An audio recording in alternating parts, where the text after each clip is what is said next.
ফের লাল পতাকার শক্তি পাচ্ছে রাজ্যের বিভিন্ন জেলায়।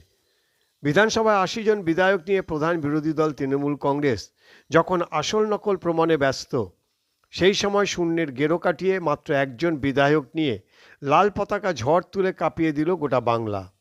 গরিব মানুষের অধিকারের দাবিতে বিভিন্ন শ্রমিক সংগঠনগুলোর ডাকা আইন অমান্য আন্দোলন এবং জেল ভরো কর্মসূচি ঘিরে ধুন্ধুমার।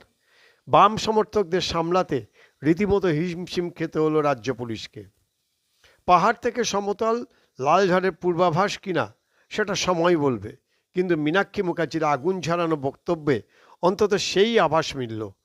ছাত্র যুব মেহনতি মানুষ মাথা তুলে দাঁড়াচ্ছে, লড়ছে, রাস্তায় টিকে আছে। আর গোটা ভারতবর্ষের মানুষকে এই জিনিসের প্রমাণ দেওয়া হয়েছে যে রাস্তায় টিকে থাকতে পারলে মোদীকেও মাথা ঝোঁকাতে বাধ্য করা হয়, আর প্রধানকেও তার পদ থেকে পদত্যাগ করতে হয়। তাই রাস্তায় যখন লড়াই, তো রাস্তাতেই টিকে থাকাটা মেহনতি মানুষ আর লাল ঝান্ডার সব থেকে মূল কর্তব্য।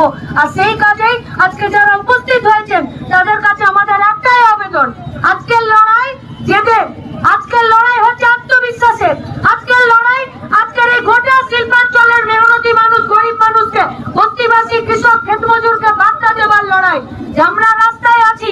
আর লাল ঝান্ডার একমাত্র স্বার্থ মেহনতি মানুষের স্বার্থ, আর ওদের স্বার্থ বড়লোক কর্পোরেটের স্বার্থ।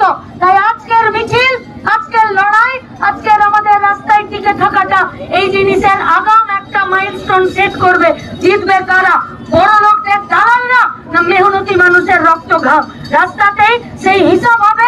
সেই রাস্তার লড়াইয়ে মিছিলে সবাইকে পা মেলানোর আবেদন করে আমার কথা শেষ করছি।